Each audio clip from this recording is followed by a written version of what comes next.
The wind howled across the Montana plains like a wounded animal, carrying with it the promise of a fierce autumn storm.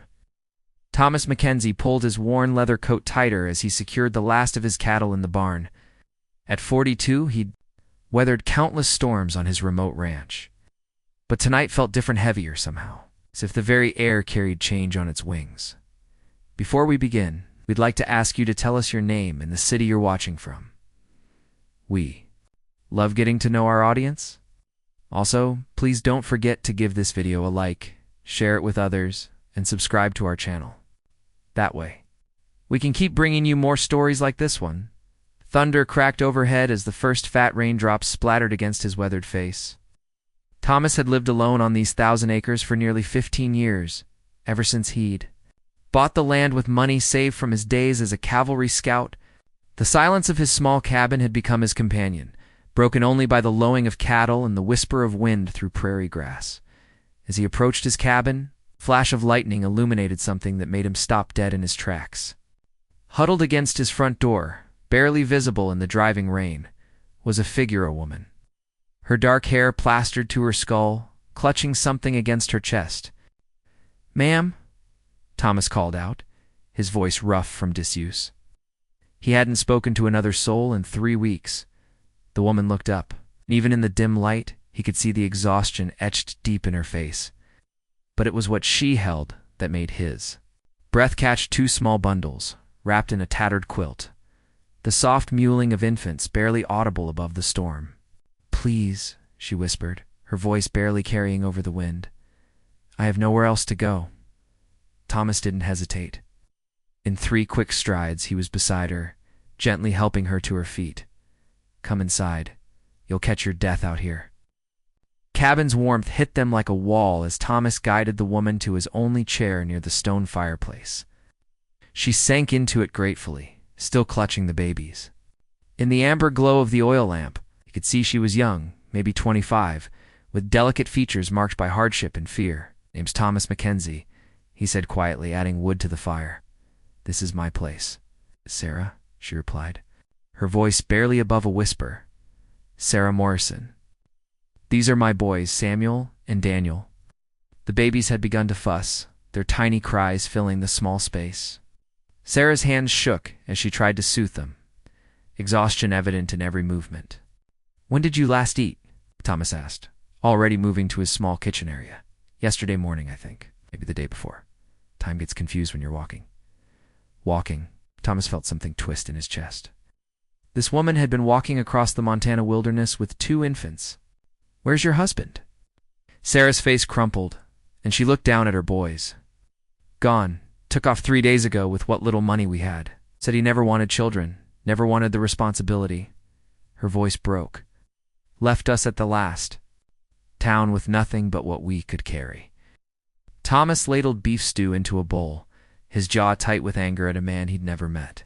"Eat," he said gently, bringing the food to her. "Act. We'll figure out the rest tomorrow." Act. As Sarah ate with desperate hunger, Thomas found himself studying the babies. They were identical, with wisps of dark hair and the serious expressions of old souls. When was the last time there had been children's voices in this place? The storm raged through the night, but inside the cabin, a different kind of shelter was being built. Thomas gave Sarah his bed, insisting he'd sleep by the fire, as he often did during cold nights. As he lay listening to the soft sounds of the woman and children settling in, he realized that for the first time in years, the silence didn't feel quite so complete. Outside, the wind continued its howling song, but Thomas no longer heard it as the voice of loneliness. Tonight, it sounded almost like a lullaby. The morning sun painted the Montana sky in shades of gold and pink, washing away the fury of the previous night's storm. Thomas woke to a sound he hadn't heard in his cabin for years, soft humming. Stood at his small window, one twin in her arms, while the other lay sleeping in a makeshift bed she'd fashioned from his spare blankets. "Coffee's ready," she said quietly, not turning around. "I hope you don't mind. I found the pot, and ... Well, I needed something to do with my hands." Thomas sat up, running his fingers through his graying hair. "Don't mind at all." Been making coffee for one so long, I'd forgotten it tastes better when someone else makes it. The baby in Sarah's arms gurgled, and she turned with a small smile, the first genuine one Thomas had seen from her. This is Samuel. He's the early riser. Daniel there could sleep through a cattle stampede.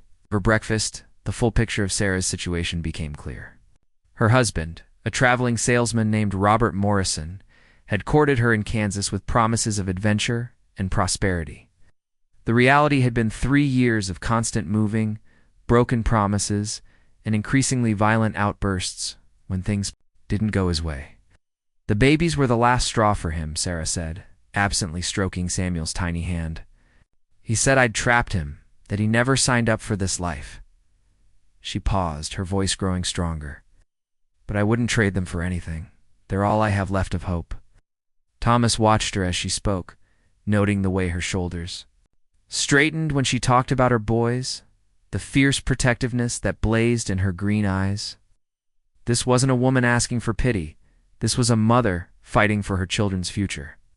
You can stay, he said simply. Sarah looked up sharply. Mr. Mackenzie, I appreciate the shelter for the night, but I can't impose Thomas. And it's not imposing if it's an offer. He stood, walking to the window to look out at his vast spread of land.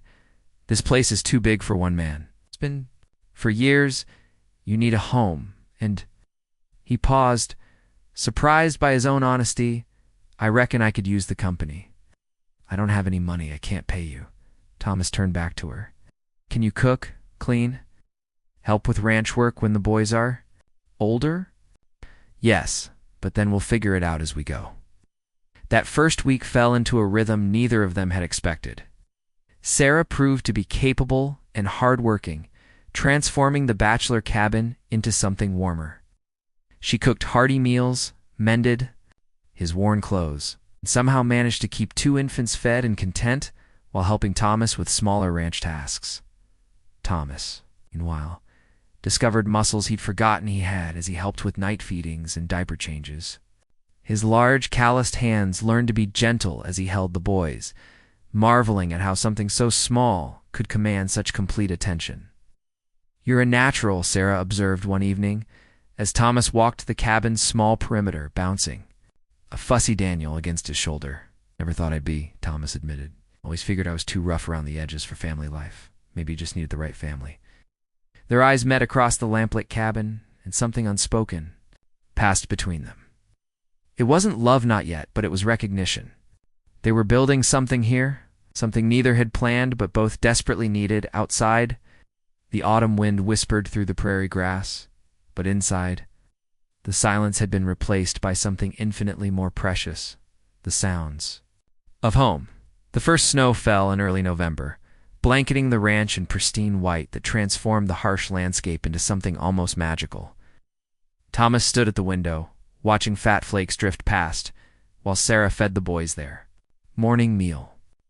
In the 2 months since that stormy night, his cabin had become unrecognizable, and not just because of the feminine touches Sarah had added. Storm's coming, he said, noting the heavy gray clouds building on the horizon. Looks like it might be a hard one. Sarah looked up from where she sat feeding Samuel. How can you tell? The cattle are bunching together, and the wind's got that particular bite. Thomas poured himself coffee from the pot that had become Sarah's domain. Might be snowed in for a few days? The prospect didn't alarm him as it once would have. Being snowed in alone had meant long, silent days, with nothing but his own thoughts for company.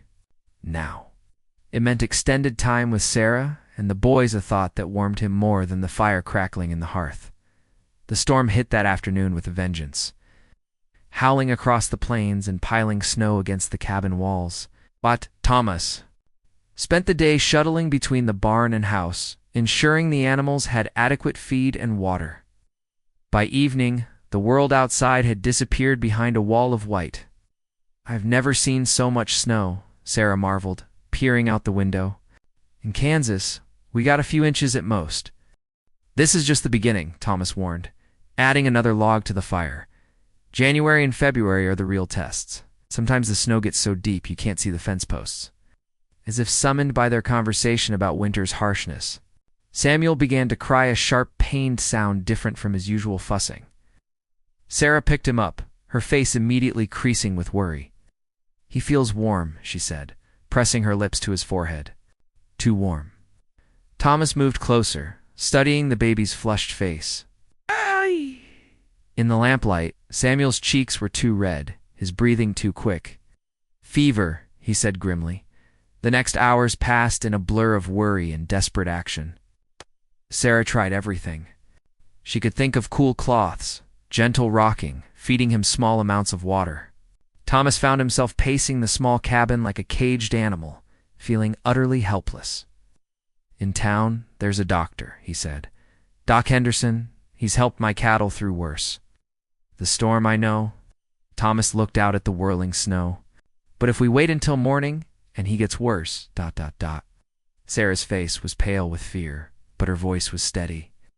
"What do you think we should do?" The fact that she asked for his opinion, trusted his judgment about her child, hit Thomas harder than he'd expected. In that moment, he realized that somewhere along the way, he'd stopped thinking of himself as just a man offering shelter. He'd become something more: a protector, a provider, a father figure to these boys. "I'm going for the doc," he decided. "You keep doing what you're doing. I'll be back before dawn." The ride to town through the blizzard was the longest of Thomas's life. His horse struggled through knee-deep drifts, while wind and snow battered them from all sides. But all Thomas could think about was Samuel's labored breathing and the fear. In Sarah's eyes, Dr. Henderson grumbled about being dragged out in a blizzard. But his complaints died when Thomas explained about the baby. The old physician had delivered half the children in the county and had a soft spot for young families. The return journey was even more treacherous. But they made it back as the first gray light of dawn crept across the snow-covered landscape. Dr. Henderson examined Samuel with gentle efficiency while Sarah hovered nearby, Daniel sleeping peacefully in her arms. "Just a cold that settled in his chest," the doctor announced finally. "Common in babies this age, especially with the weather changing. He'll be fine with some rest and care." The relief in the cabin was palpable. Sarah sank into Thomas's chair, exhaustion finally overtaking her adrenaline. Thomas paid the doctor and saw him on his way, then returned to find Sarah crying quietly. "Hey now," he said softly, kneeling beside her chair. "Doc said he'll be fine." "I know," she whispered. "It's just ... I've been so scared of being alone with them, of not knowing what to do." "But last night I wasn't alone, was I?" Thomas reached out hesitantly, then gently covered her hand with his. "No, you weren't alone, and you won't be." Outside, the storm had passed, leaving behind a world transformed by snow and silence. But inside the cabin, something had changed too. The crisis had forged them into something more than housemates, more than friends helping each other through. Hard times, they were becoming a family. The winter passed in a blur of shared responsibilities and growing closeness. By the time the first green shoots pushed through the melting snow in March, Thomas could hardly remember what his solitary life had felt like. The cabin rang with the boys babbling and Sarah's soft singing, and every evening brought the comfortable routine of shared meals and quiet conversation by the fire. Samuel and Daniel had grown sturdy and bright-eyed, beginning to sit up on their own and respond to their names with delighted grins. Thomas found himself rushing through his morning chores just to get back to the cabin for the boys' breakfast, enchanted by their developing personalities. Samuel was the adventurous one, always, reaching for things just beyond his grasp, while Daniel was content to watch the world with serious, thoughtful eyes. "They know you," Sarah observed one morning, as Thomas sat cross-legged on the floor, both boys crawling toward him with determined concentration. "Look how they light up when you come in."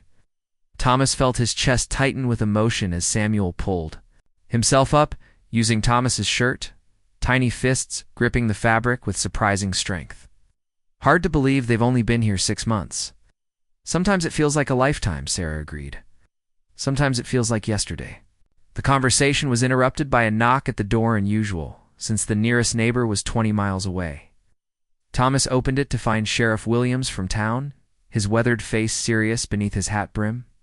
"Tom," the sheriff nodded. "Sorry to bother you, but I've got some news about Mrs. Morrison here." Sarah went very still, her face paling. Robert, he's been arrested in Denver. Bar fight turned deadly, I'm afraid. Thought you should know. Makes you a widow now, ma'am. Silence that followed was heavy with complicated emotions. Sarah sank into a chair, not with grief, but with something that looked almost like relief mixed with exhaustion. There's more, Sheriff Williams continued. He had some papers on him. Looked like he was planning to come back, claim the boys. Had some legal documents drawn up. The sheriff's expression darkened. Man was a fool if he thought any judge would give him custody after abandoning them. After the sheriff left, Thomas and Sarah sat in stunned silence. The boys played happily on their blanket, unaware that their world had just shifted again. I should feel something, Sarah said finally. Grief maybe, or ... I don't know. But all I feel is relief that he can't come back and take them away. Studied her profile as she watched her sons. What will you do now? Sarah turned to look at him, her green eyes clear and direct. What do you want me to do? The simple question hung between them, loaded with months of unspoken feelings and growing affection. Thomas stood, walking to the window to look out at the land that had been his solitary kingdom for so many years. I want you to stay, he said quietly. Not as someone I'm helping, but as my wife. If you'll have me. When he turned back, Sarah was standing too, her expression soft but serious. I love you, Thomas, not because you saved us, but because of who you are. The way you read to the boys, even though they don't understand the words yet. The way you fixed the loose board on the porch without being asked because you noticed I always stumbled there. The way you make me feel safe without making me feel small. Thomas crossed the room in 3 quick strides, taking her hands in his. I love you too, all 3 of you. I want to give the boys my name, raise them as my own. Yes, Sarah whispered, and then louder, with joy blooming across her face. Yes, Thomas Mackenzie. I'll marry you. The wedding took place a month later in the small church in town, the boys serving as the world's youngest witnesses. Dr. Henderson stood as Thomas's best man, while the minister's wife held Daniel during the ceremony. Samuel, true to his nature, spent the entire service trying to grab the wildflowers in Sarah's simple bouquet. That evening, as they sat on their porch watching the sunset paint the sky in shades of gold and pink, Thomas marveled at how completely his life had changed.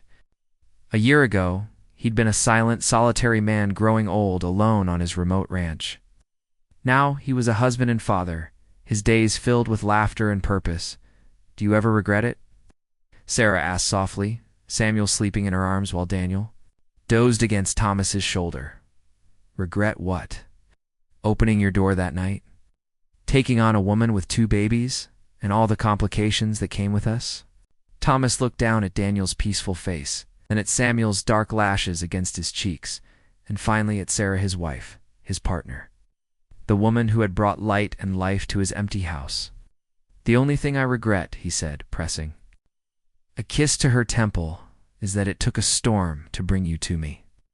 As the stars began to appear in the darkening sky, Thomas realized that he would indeed never sleep alone again. But more than that, he would never be alone again, period. The silence that had once defined his existence had been replaced by something infinitely more precious, the sounds of family, of home, of a love that had grown from desperation into something strong enough to weather any storm. In the distance, a coyote howled at the rising moon, but inside the warm circle of the porch light, Thomas Mackenzie held his world in his arms and knew that he was, at last, exactly where he belonged.